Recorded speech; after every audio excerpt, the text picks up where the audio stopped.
Hey, how's it going? Rich from Elk Endeavors. Hey, I wanted tonight to talk about the 5 keys to success. But before we get into that, and I'm going to go over these one at a time over the next several days.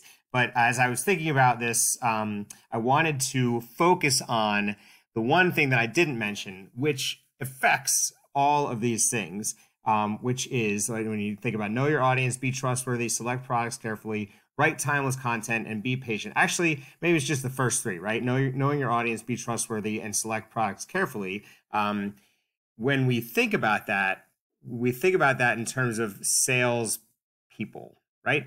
And my, not my, understanding is that we really don't trust salespeople, right? So trust is a huge issue. And what I want to talk about is how we get by that. So before we do that, we're on YouTube and we're on blog. So please make sure that you give me a thumbs up if you like what I have to say. Let me know if you have any comments on this. I'd love for you to follow me and subscribe to my channel so I can keep growing and make sure that I'm getting my content across to the people who need it the most, which are you, which is you. So and me, well, yeah, you know what I'm saying. I'm not trying to be like, I'll just be quiet and you can not read into anything like that. So before we get, so what I'm going to do is I'm going to talk about trust, right? So when we think about trust, we have to think about salespeople, right? And so most people have this like really untrusting attitude towards salespeople, right? And I would say rightly so in some cases. And this was me especially, probably, and until I got into this whole affiliate entrepreneurship business, right?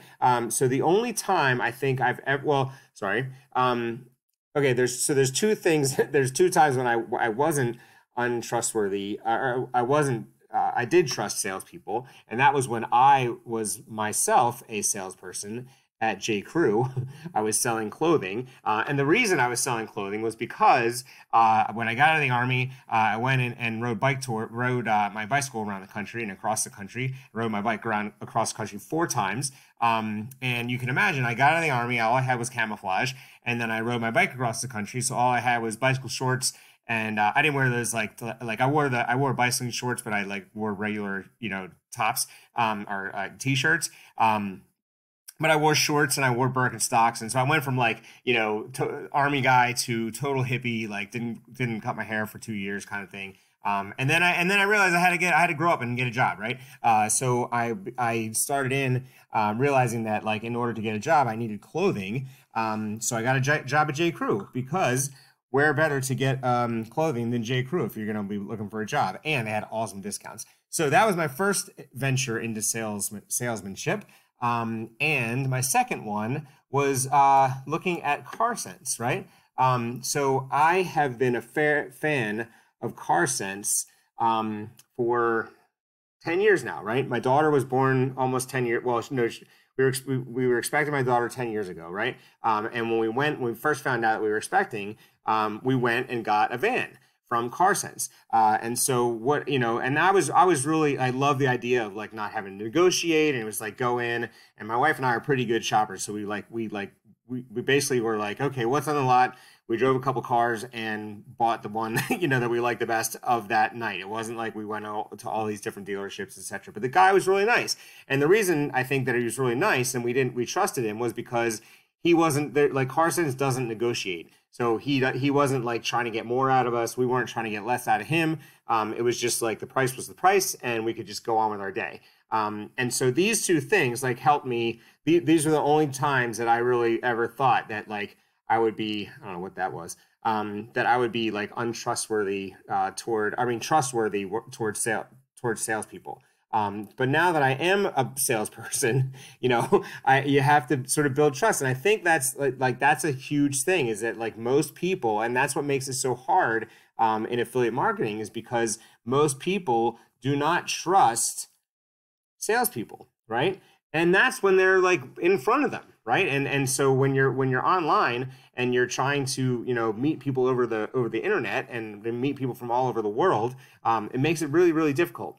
So that's something that I think, you know, we have to get through.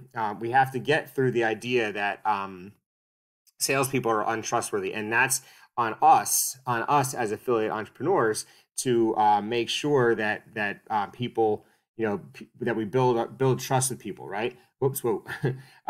Because if we don't, you know, we're going to draw a bad name for everybody, right? And so all these things that I'm going to talk about over the next couple of days have to do with most of them have to do with trust, like these three things: knowing your audience, being trustworthy, obviously, and selecting products carefully.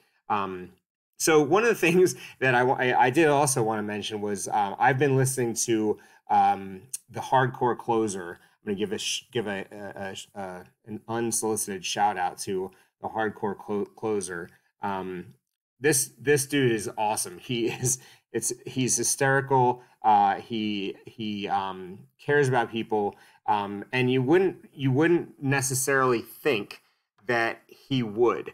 And when I say that, he's not but like where he comes from. So he was like a real estate. He was like a mortgage officer, car salesman. Like he did all the things that you would expect to be taken by, right? As a consumer, he sold the things that you are like, that people are most skeptical of, right? But he did a really good job at it, and people came and they really enjoyed him, and they knew that he was looking out for their best interest. So he did really well, and now he's got his podcast. I mean, he's had his podcast for years. He's been really successful. He's talked at Funnel Hacking Live with One Funnel Away Challenge. I mean, with ClickFunnels. So he's just, he's a phenomenal guy, and I really love listening to him. But he's like the epitome of like someone that you wouldn't think would be trustworthy as a stereotype. But when you listen to him and you realize like how much his heart and soul is in helping people, I'm only on episode like 34, and his whole mission is to reach 350 million salespeople to help them become better at what they do. And his whole philosophy behind that is making sure that you handle your customer in the, like gold, like you do everything you can to make sure that they're comfortable, they have what they need, that they get what they want, and that they're taken care of. And that's where, I think people are, people don't get it. They don't understand that, salespeople are like, of course there's some salespeople aren't, like anything, like you're not going to have every salesperson be trustworthy, but like, for the most part, we are, and we're all trying to work toward helping other people. So that's the first thing I wanted to kind of intro this, this idea of the 5 keys to success with some discussion about how to be like, why people are so skeptical of salespeople, and the fact that we have to, as affiliate marketers, we have to get past that skepticism in order to become successful. So that's what I want to talk about tonight. And I hope you enjoyed this. Please give me a thumbs up if you did. Drop me a comment in the box below. And definitely go check out the Hardcore Closer. His name is Ryan Stewman, but just look for the Hardcore Closer on iTunes. He's got a bunch of different podcasts, but check him out. It's awesome. I love it. And I can't get enough of it. It cracks me up in the car too. So enjoy yourselves, have a good time, and I will talk to you tomorrow. And tomorrow we're going to be talking about knowing your audience. Okay, so get ready for that. And with that, I will sign off.